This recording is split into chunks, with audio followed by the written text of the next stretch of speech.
최근 코로나 사태가 끝나고 난 이후에 두드러지게 드러나고 있는 현상 중에 하나가 성도들의 신앙이 공동체적 신앙에서 개인화된 신앙으로 크게 바뀌었다라고 하는 내용입니다.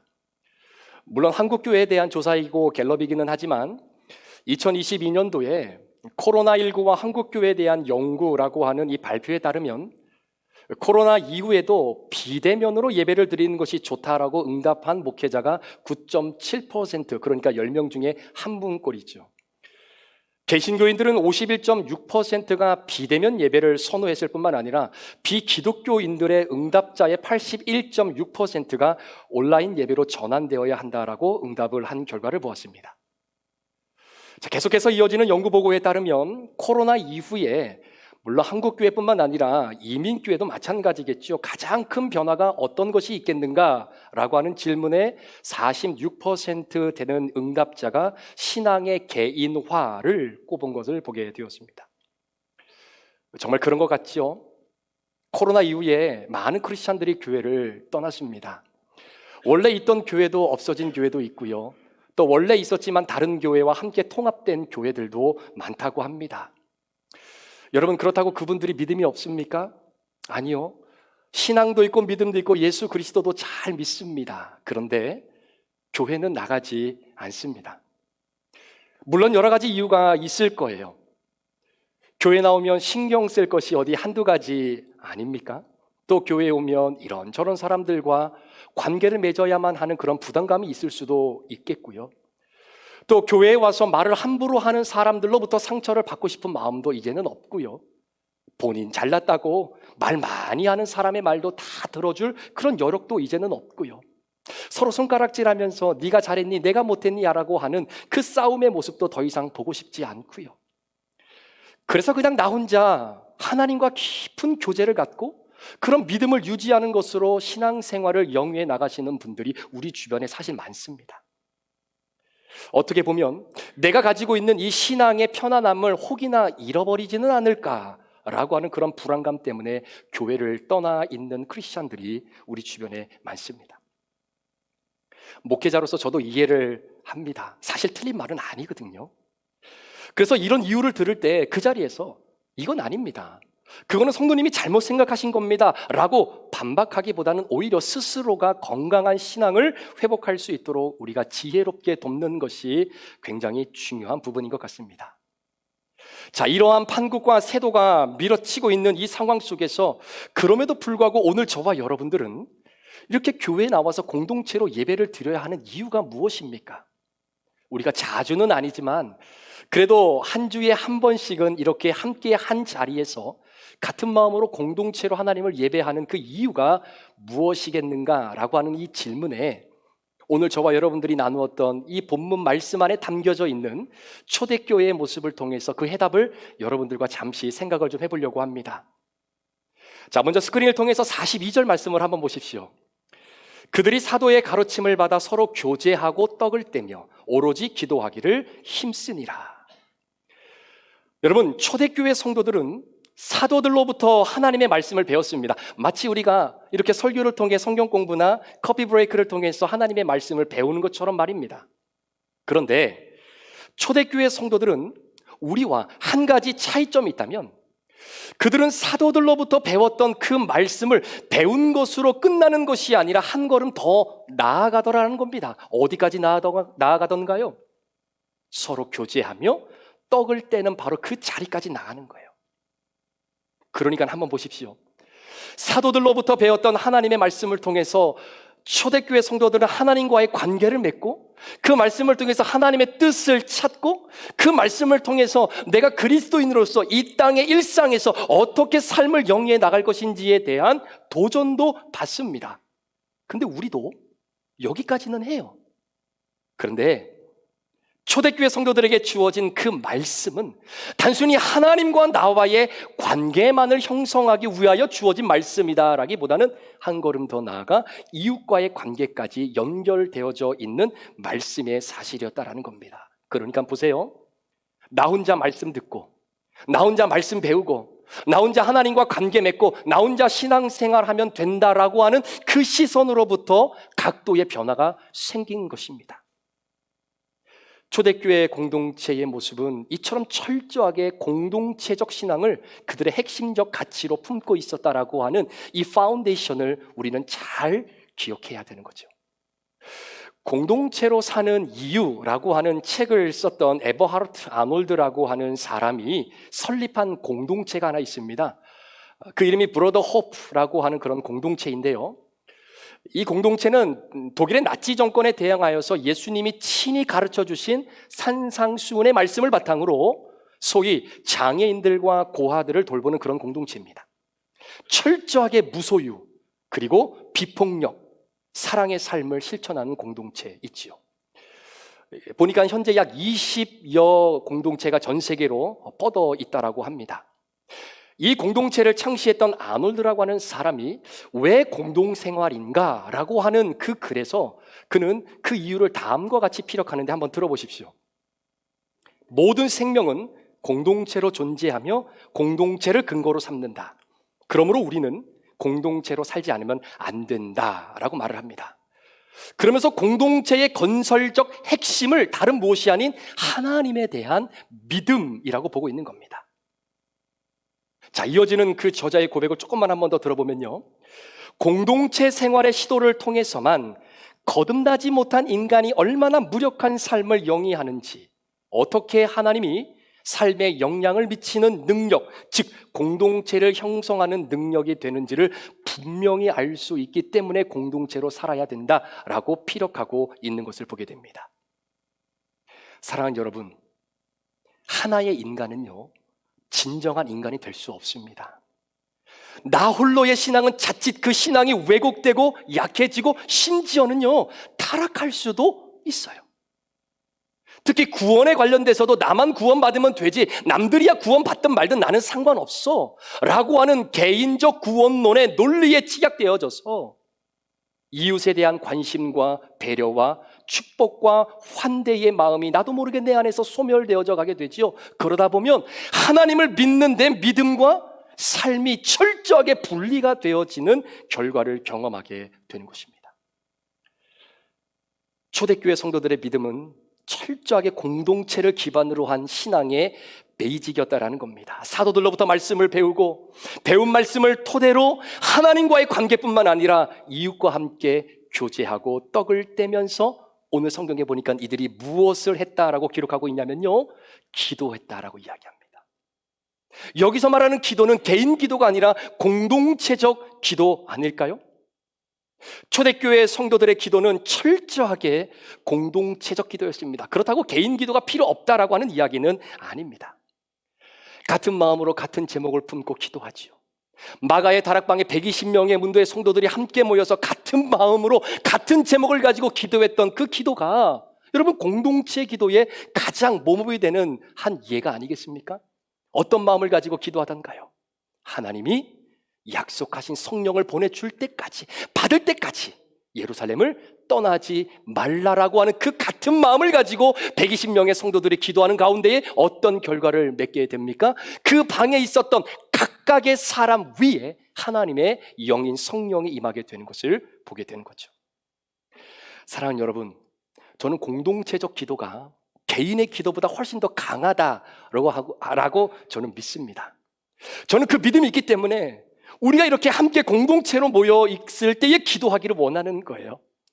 찬양 시간에 우리 인도하시는 집사님께서 여러분들에게 공동 기도 제목을 던져주시는 그 기도도, 우리가 말씀을 붙잡고 그 말씀을 함께 품고 기도하는 그 기도도, 우리가 하나님 앞에 정말로 기쁜 감사의 예물을 드리고 드리는 기도도, 여러분 환우 성도들을 위해서 같은 마음을 품고 같은 시간에 기도하자라고 했던 것도 공동체적 기도입니다. 그렇게 공동체적 기도를 하나님 앞에 간절하게 올려드렸던 그 공동체에 하나님께서 어떤 역사를 우리에게 허락해 주시는지 43, 44절을 한번 보십시오. 스크린을 통해 보시면 사람마다 두려워하는데 사도들로 말미암아 기사와 표적이 많이 나타나니 믿는 사람이 다 함께 있어 모든 물건을 서로 통용하고 또 재산과 소유를 팔아 각 사람의 필요에 따라 나누어 준다, 이렇게 기록되어 있습니다. 여러분, 성경은 기사와 표적이 나타난다고 기록하고 있고요, 그리고 모든 물건들을 서로 통용했다라고 말합니다. 그리고 한 걸음 더 나아가 나의 재산과 소유를 팔아 각 사람의 필요에 따라 나누어 주는 말도 안 되는 일들이 벌어지게 되는 겁니다. 사랑하는 여러분, 잘 보십시오. 우리는 기적과 표적이라고 하면 가장 먼저 초자연적인 결과를 생각할 때가 많습니다. 예를 들면 안진뱅이가 일어나는 기적, 불치병이 치유되는 기적, 벙어리가 말을 하고 장님이 눈을 뜨는 그런 기적 같은 거 말입니다. 그런데요, 이런 것들도 기적이지만 가장 위대하고 놀라운 기적은 병이 낫고 죽은 자가 살아나고 홍해가 내 앞에서 쫙 갈라지는 것이 아니라 오히려 용서와 사랑의 기적이 아닐까요? 원수였던 자들이 서로 죽이지 못해 안달복과했던 그 원수들이 하나님 안에서 친구가 되어지고요, 이혼까지 생각했던 부부가 다시 하나님 안에서 하나가 되는 것, 여러분, 이것이 기적이 아니고야 어떻게 설명할 수 있겠습니까? 이 기적을 초대교회 성도들이 깨닫게 되니까 그 다음에 나타나는 현상들이 어떤 현상이 나타나게 되냐면, 내가 가지고 있는 물질과 내 재산의 가치보다 더 중요한 가치가 있다는 것이 보여지기 시작하는 겁니다. 내게 있어서 가치 있다라고 여겨졌던 그 물건이나 재산이 오히려 저 사람에게 가면 그에게는 더 훨씬 더 가치 있는 것이 되겠다라고 하는 눈이 열려지게 되는 거예요. 그때 당시는요, 지금도 마찬가지지만 내 것은 내 거고 네 것도 내 거다 라고 하는 삶이 보편적으로 온전히 이루어졌던 그 삶을 뛰어넘어서 이제는 어떻게 하면 내 것이 상대방의 것이 될 수 있을까를 고민하기 시작합니다. 그래서 45절의 말씀의 표현을 빌리면, 내 자신과 소유를 팔아 각 사람의 필요에 따라 나누어 주고 라고 하는 이 삶이 그들의 삶의 반경에서 실제적으로 일어나게 되는 것이죠. 이제야 보이는 겁니다. 뭐가 보이는 겁니까? 이웃의 결핍이 보이는 거예요. 이전까지는 느껴보지도 못하고 상관없다라고 생각했던 그 사람의 결핍이 보여지게 되는 겁니다. 그 결핍을 채워주고자 하는 나눔의 역사가 그들의 삶 가운데 펼쳐지게 되는 것입니다. 여러분, 그렇지 않습니까?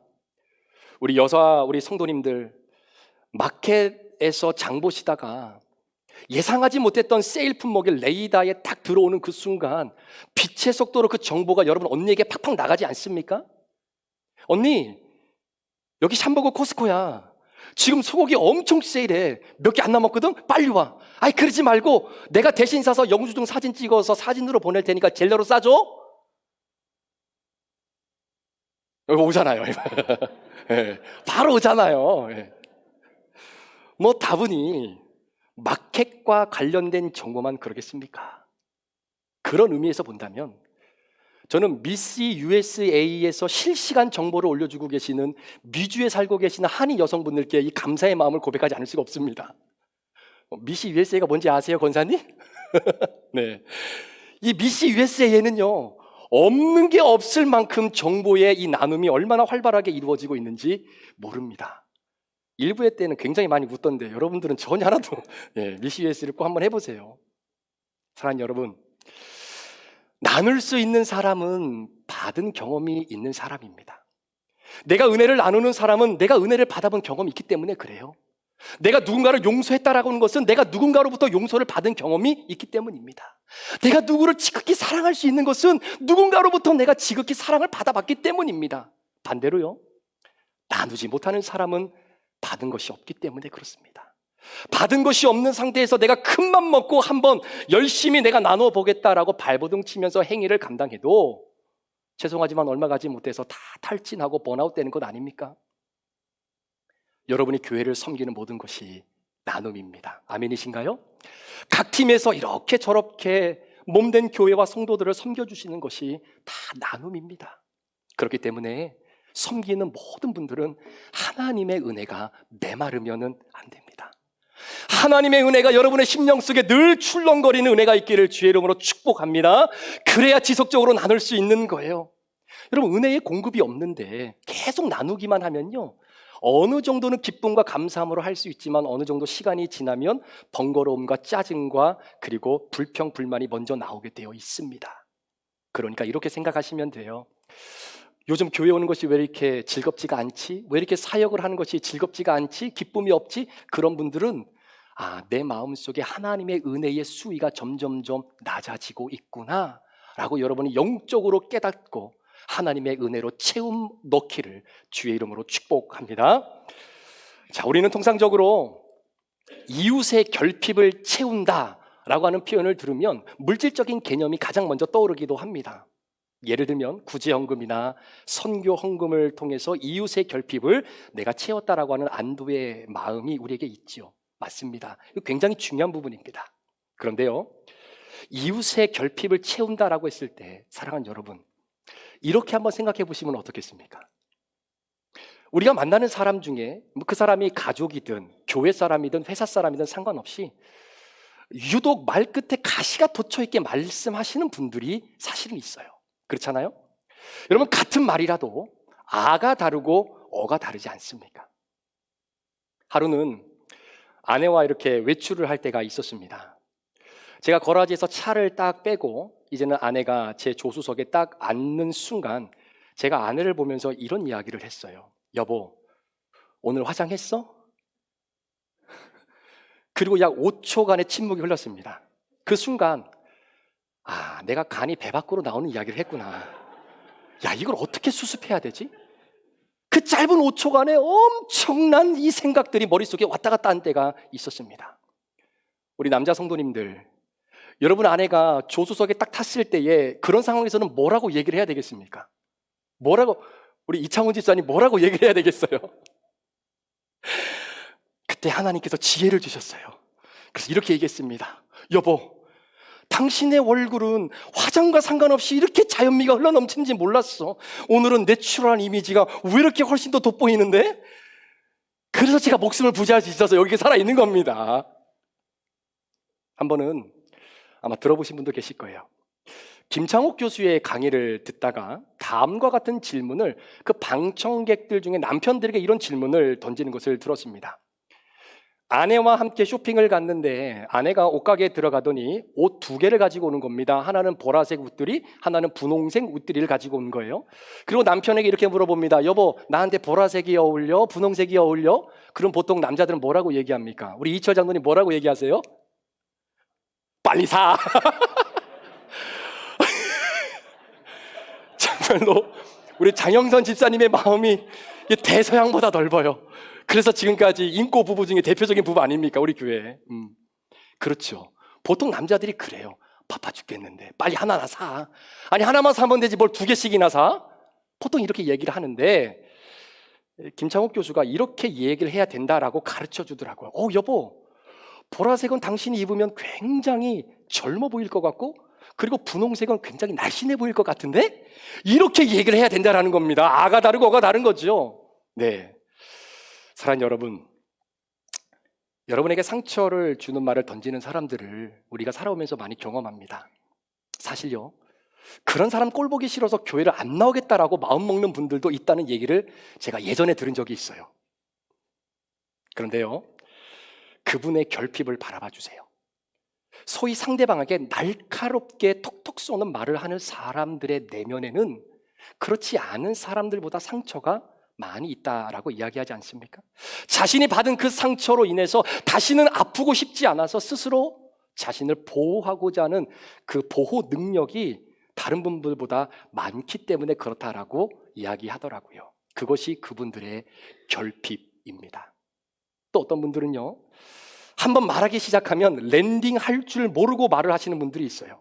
그래서 대화를 할 때마다 야, 이거 어느 타이밍에 들어가서 이 대화를 끊어야지 라고 하는 생각을 가지고 만나야 되는 분들도 사실은 있다라는 이야기입니다. 그런 분들은요, 어떤 결핍이 있냐면 많은 사람들 앞에서 인정받고 싶고 주목받고 싶은 거예요. 자신이 인정받지 못한다라고 하는 그 깊은 상처 때문에 사람들 앞에서 그렇게 말을 많이 한다라고 합니다. 그러니까 여러분, 혹시 그런 분들이 여러분의 눈에 보이시면 인정받고 싶으시구나. 그래, 나라도 좀 인정해 드려야지. 그렇게 그분의 결핍을 바라봐 줄 수 있는 우리 공동체가 되기를 소망합니다. 이제 오늘부터 밥 먹을 때 전혀 말이 안 나올 것 같아요, 이제는. 자, 우리 스크린을 통해서 46절 말씀을 한번 보십시오. 날마다 마음을 같이하여 성전에 모이기를 힘쓰고 집에서 떡을 떼며 기쁨과 순전한 마음으로 음식을 먹고. 코로나 팬데믹 이후에 많은 교회들의 모임이 축소되었습니다. 그리고 없어진 모임들도 많이 있고요. 그런데 코로나 이전에는 모이는 것이 여러분 당연한 것이었습니다. 여러분 죄송합니다. 이해하고 들어주세요.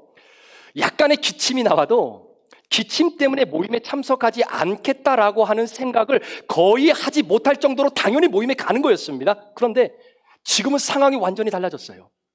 조금만 기침을 해도 모임에 가는 것이 불편하게 느껴집니다.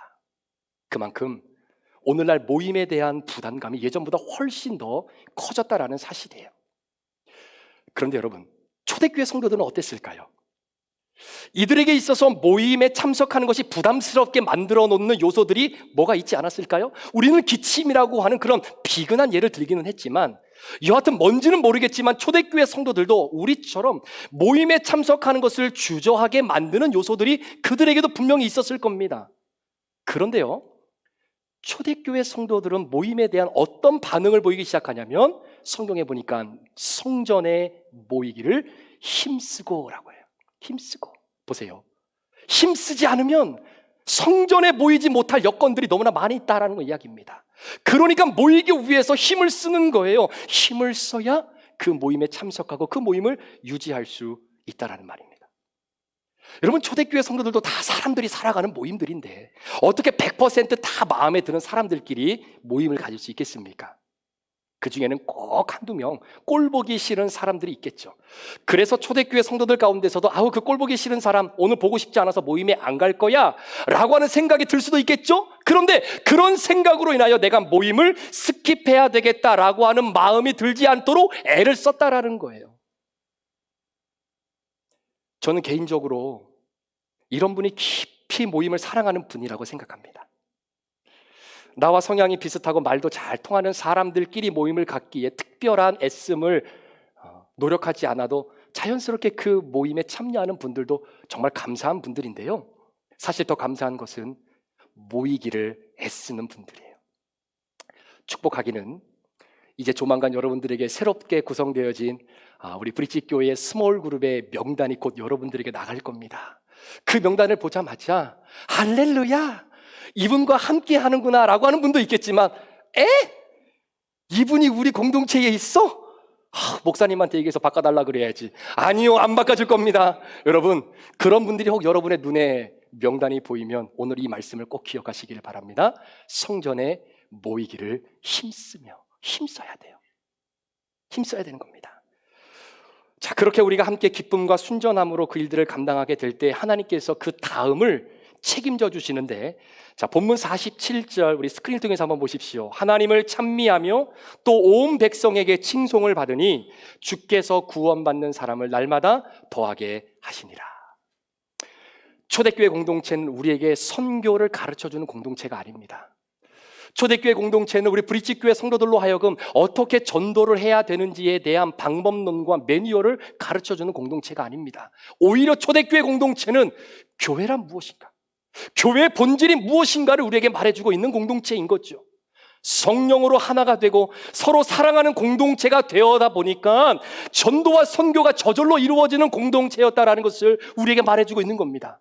성령으로 하나가 되고요, 서로 사랑하니까 서로 신분은 달라도 한 식탁 안에서 한 마음으로 함께 음식을 먹는 식구가 되었던 공동체였다라고 우리에게 말해주고 있는 겁니다. 여러분, 초대교회 공동체는요, 성령으로 하나가 되고 서로 사랑하는 공동체가 되니까 세상으로부터 끊임없이 지탄을 받았던 그들에게도 매력을 주는 공동체가 되어졌다라는 것을 우리에게 보여주게 되는 공동체죠. 그랬더니 하나님께서 날마다 믿는 자의 수를 더하여 주었다라고 성경은 우리에게 고백합니다. 저는 오늘 말씀의 결론을 좀 맺으려고 하는데요, 알렌 그라이더라고 하는 목사님이 쓰신 책 중에 초대교회의 길을 묻다라고 하는 바로 그 책이 있습니다. 그 책에서 제가 좀 건져냈던 한 문장 여러분들과 함께 나누면서 오늘 말씀을 좀 마무리하려고 하는데 한번 들어봐 보십시오. 철저하게 세상적 관점에서 공동체, 1세기 그리스도인들의 공동체를 보고 이야기한 겁니다. 그리스도인들은 신뢰할 수 없고 금지된 무법자들이다. 그들은 대중의 가장 낮은 쓰레기와 같은 계층으로부터 무식한 남정네들과 아무거나 쉽게 믿는 여자들이 모인 경건하지 못한 음모자들의 집단이다. 밤에 진행되는 모임, 엄숙한 금식과 야만스러운 식사, 그리고 똘똘 뭉치는 연합 등은 신성한 의식이라기보다는 범죄이다. 그들은 어둠 속에 숨어 있고 외부의 빛을 피하며 공공장소에서는 침묵하나 구석진 곳에서는 이야기하는 비밀 집단이다.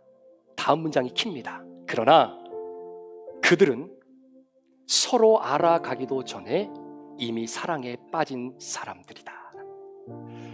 서로가 서로를 깊이 알아가기 이전에 이미 이들은 사랑에 깊이 빠진 사람들이다라는 거예요.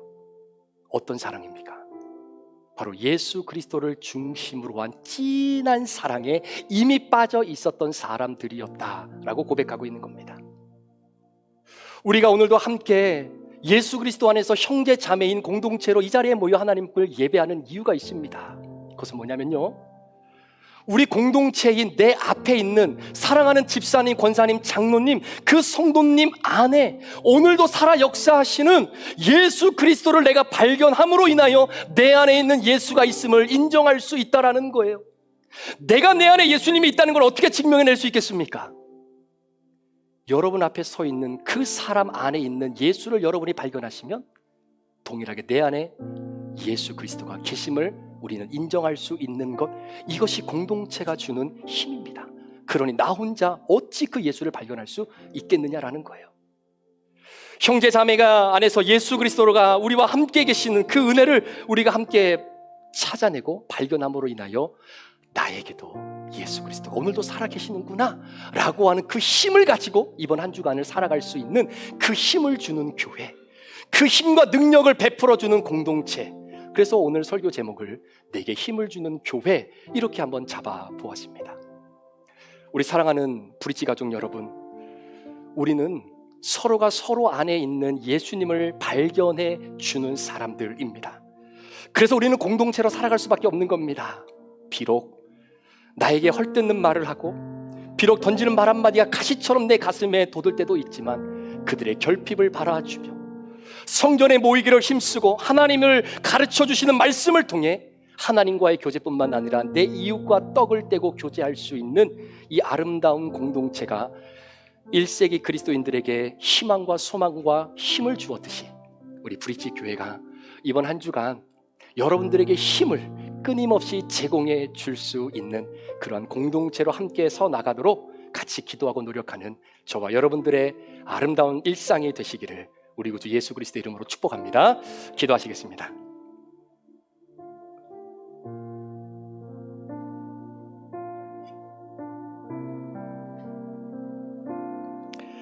이 시간에 말씀을 함께 붙잡고 공동체로 같이 한번 기도합니다. 하나님, 우리 브릿지 교회를 통해서 내가 힘을 얻기를 원합니다. 그리고 힘을 얻었던 내가 우리 브릿지 교회의 공동체가 더 하나님 기뻐하시는 공동체로 서 나가도록 그렇게 주님 앞에 헌신하고 또 그렇게 섬기고 나누기를 원합니다. 많이 부족하지만 하나님 우리를 그렇게 만들어가 주시옵소서. 무엇보다도 주님의 살과 피를 대함으로 말미암아 나와 성향이 다르고 고향이 다르고 또한 나와 가치관이 좀 다른다 할지라도 그리스도 예수를 중심으로 이미 진한 사랑에 빠져 있었던 우리이기에 그 사랑으로 함께 서로 복돋아주며 주님의 영광을 드러낼 수 있는 아름다운 공동체로 우리 브릿지를 축복해 주시옵소서. 우리 그러한 마음으로 우리 말씀 기억하시면서 하나님 앞에 같은 마음으로 같이 공동체 기도를 올려드리길 원합니다. 기도합니다.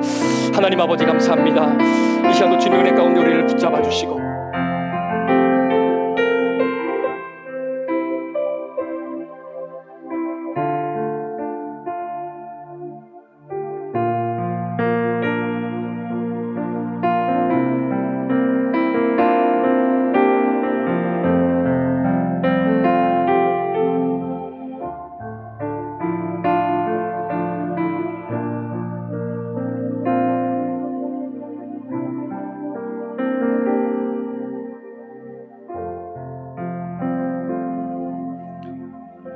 하나님 아버지, 오늘 예수 그리스도의 십자가의 보혈의 능력을 믿고 그로 인하여 우리의 모든 죄가 용서함을 받아 하나님의 거룩하고 흠이 없는 자녀가 되어 오늘도 하나님을 찬양하는 믿음의 삶을 살아가도록 허락하신 주님 앞에 우리 모든 형제 자매들이 함께 모여 주님의 살과 피를 대하기를 원합니다.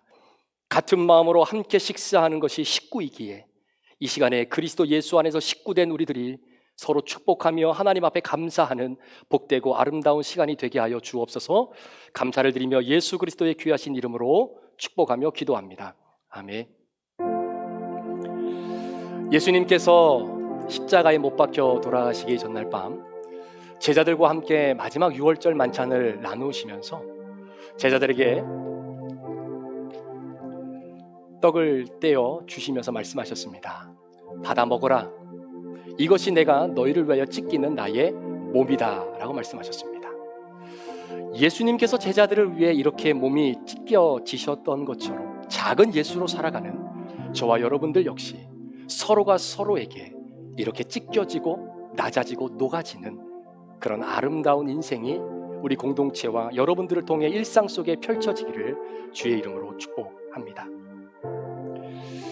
식사 후에 예수님께서 잔을 들어 제자들에게 주시면서 말씀하셨습니다. 받아 마셔라. 이것은 내가 너를 위하여 흘리는 바 나의 피, 곧 언약의 피니라. 예수님께서 제자들에게 이 살과 피를 대하지 않는 자는 나와 상관이 없는 자다라고 말씀하셨습니다. 오늘 예수 그리스도의 몸과 예수 그리스도의 피가 우리의 심령 속에 임하게 될 때에 우리는 그리스도의 살과 피를 함께 대하는 식구이지만 예수 그리스도의 진정한 중심의 사랑 속에서 서로가 서로를 위해주며 하나님의 영광을 함께 드러내는 아름다운 믿음의 공동체로 서기를 원합니다. 이 시간 기도하는 마음으로 함께 주님 앞에 감사하게 참여하여 주님의 살과 피를 나누는 식구임을 다시 한번 확인하는 복된 성찬의 시간이 되기를 원합니다. 우리 세례팀장님의 인도에 따라서 우리 자녀들부터 우리 함께 나와서 같이 식사하고 나누도록 하겠습니다.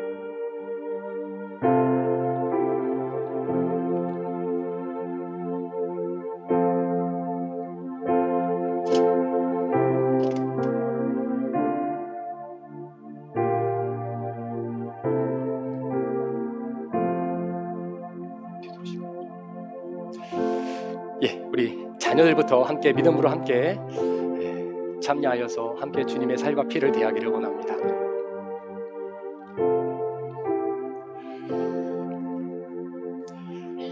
우리 사랑하는 믿음의 자녀들을 위해서 지키시고 흘리신 예수님의 살과 피입니다.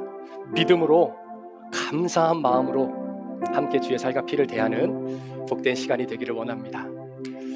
우리 예수님께서 우리 사랑하는 어린 아이들을 위해서 지키시고 흘리신 예수님의 살과 예수 그리스도의 피입니다. 예수님께서 물 한 방울 피 한 방울 남기지 아니하시고 철저하게 우리의 죄를 용서해 주시기 위해 우리 사랑하는 성도들을 위해 찢기시고 흘리신 보혈의 능력입니다. 믿음으로 함께 대하시기를 축복합니다.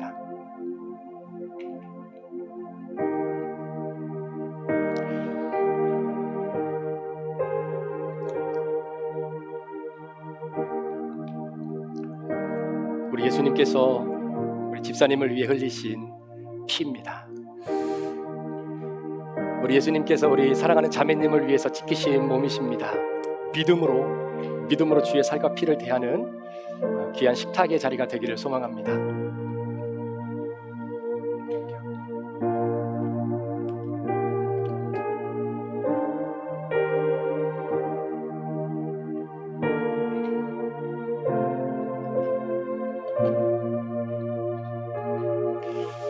한 식탁에 둘러앉아 함께 식사를 나누는 사람들이 식구입니다. 그 믿음의 고백을 가지고 그리스도 안에서 한 식구가 된 우리 모두가 서로를 축복하고 위해주고 사랑하는 그 신앙의 훈련들이 아름답게 예배를 통해 교회를 통해 진행되기를 소망합니다. 우리 예수님께서 권사님을 위해 지키신 몸입니다. 우리 장로님을 위해 지키신 몸입니다. 우리 사모님을 위해 지키신 몸입니다. 우리 예수님께서 우리 사랑하는 형제님을 위해 흘리신 보혈의 피입니다. 믿음으로 함께 주의 식탁을 나누는 시간이 되기를 소망합니다.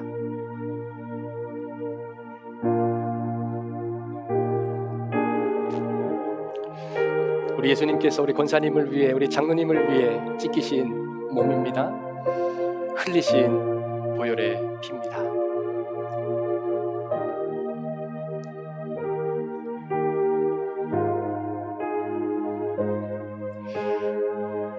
우리 예수님께서 집사님을 위해 찢기신 몸입니다. 집사님을 위해 흘리신 보혈의 피입니다. 믿음으로 주님의 식탁에 함께 동참하는 우리 영적인 식구들이 되기를 원합니다.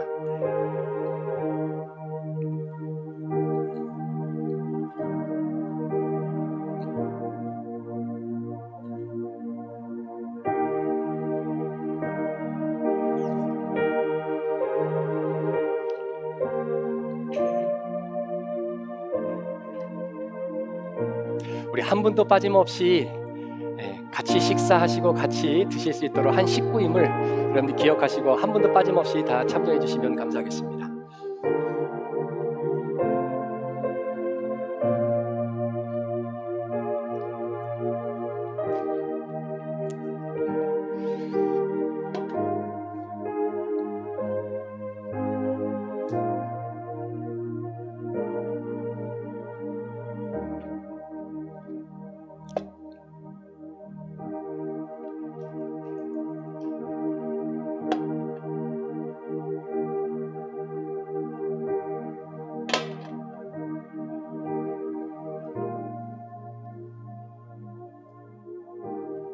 집사님을 위해 지키신 예수님입니다. 장로님을 지키신 주님의 몸입니다.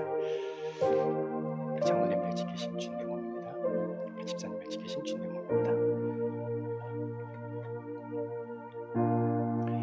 집사님을 위해 흘리신 주님의 피입니다. 주님의 피입니다. 주님의 피입니다. 주님의 피입니다.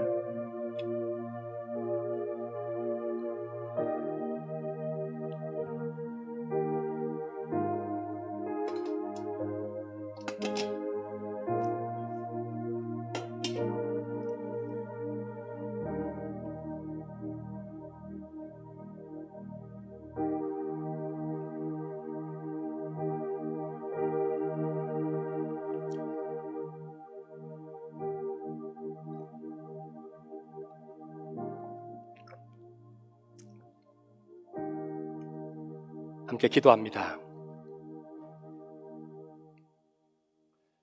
고마우신 하나님 아버지, 하나가 될 수 없는 우리들을 그리스도 예수의 십자가로 화평케 하시고 하나가 되신 것, 이것을 힘써 지키는 것을 우리에게 당부하셨던 것처럼 주님의 마음과 영광을 끊임없이 이 땅 가운데 드러내기 위해 공동체로 우리를 불러 모아 주셨으니 하나님 아버지, 서로 사랑하며 축복하며 세상으로부터 매력을 느끼고 세상으로부터 저들이 믿는 하나님은 과연 어떤 하나님인지를 우리의 삶을 통해 우리의 헌신과 나눔과 또한 공동체의 모습을 통해 보여줄 수 있는 우리 브릿지 교회가 되게 하여 주옵소서.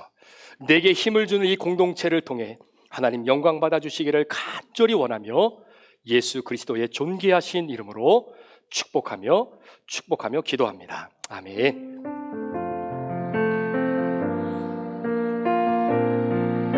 자리에서 일어나셔서 우리 마지막 찬양 함께 하나님 앞에 올려드리고 우리 축도로 예배 마치도록 하겠습니다.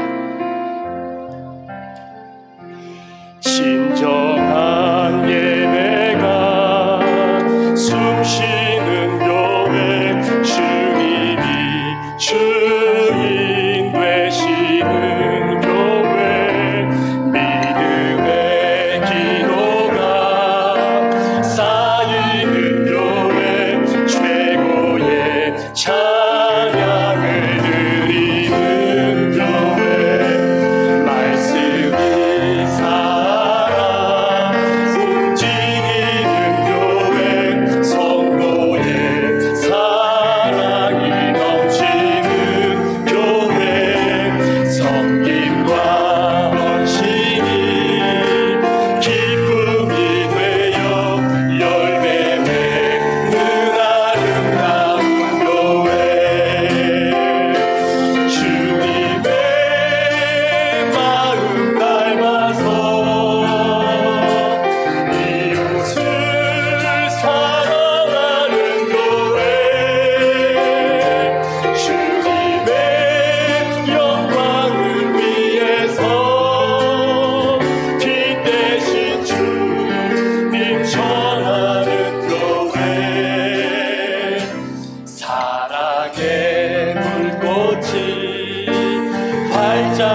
사랑의 불꽃이 활짝 피어나 날마다 사랑에 빠지는 교회, 주께서 사랑하는 우리 교회가 이런 교회 되게 하. 주께서 사랑하는 우리 교회가, 주께서 사랑하는 우리 교회가 이런 교회 되게 하소서.